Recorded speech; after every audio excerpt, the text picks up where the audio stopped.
Hello दोस्तों, आपका स्वागत है हमारी कहानियों की दुनिया में। यह कहानी है भावनात्मक कहानी है। गरीब माँ की दो अमीर बेटियों की कहानी है। एक छोटी से गांव में कमला नाम की एक गरीब माँ रहती थी। उसका छोटा सा मिट्टी का घर जिसमें दो ही कमरे थे, लेकिन उन कमरों में दुनिया भर का प्यार भरा हुआ था। कमला की दो बेटियां थीं, राधा और सीमा। कमला ने अपनी गरीबी के बावजूद बेटियों को अच्छे संस्कार दिए। उसने दिन रात मेहनत करके उन्हें पढ़ाया, उन्हें कभी कभी महसूस नहीं होने दी। उनके लिए खुद भूखी रहकर भी खाना जुटा लेती। फटे कपड़ों में भी उनकी स्कूल की यूनिफॉर्म हमेशा धुली प्रेस करती।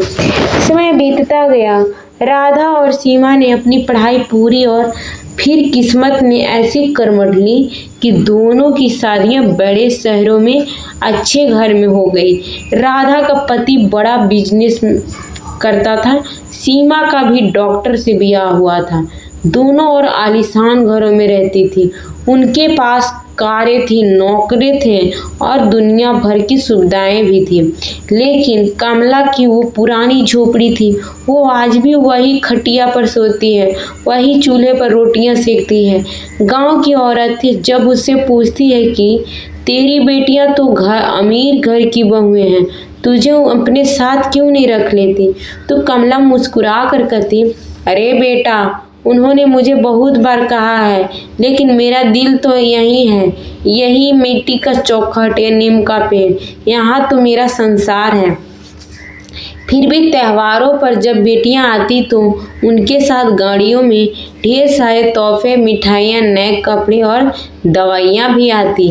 कमला को देखकर दोनों बेटियां दौड़कर उसे लिपट जाती और उसका हाल पूछती, पाँव दबाती। कमला तब अपनी झुर्रियों में छिपे आंसुओं को पोंछते हुए सोचती, मेरी गरीब पर भी कितनी दौलत लुटा दी है। भगवान ने जो ऐसी बेटियां दी हैं, जो इतने अमीर घरों में रहते हुए भी माँ के पाँव दबाने में शर्म नहीं करती। कमला का दिल तब सबसे ज्यादा खुश होता जब दोनों बेटियों उसके पुराने आंगन में बैठकर चूल्हे पर बनी उसकी हाथों की रोटियां खाती और बचपन की बातें करते हुए खिलखिला कर हंसती। उस वक्त कमला को लगता जैसे उसकी झोपड़ी में किसी महल से कम नहीं। और इसी तरह गरीब माँ की दो अमीर बेटियों की कहानी किसी फिल्म की तरह नहीं, बल्कि असली जिंदगी में वो हकीकत थी जो बता देती है कि धन दौलत से ज्यादा कीमती रिश्तों की गर्माहट और माँ के आंचल की छाँव होती है। यही उसकी असली दौलत है जो हमेशा उसके पास रहती है।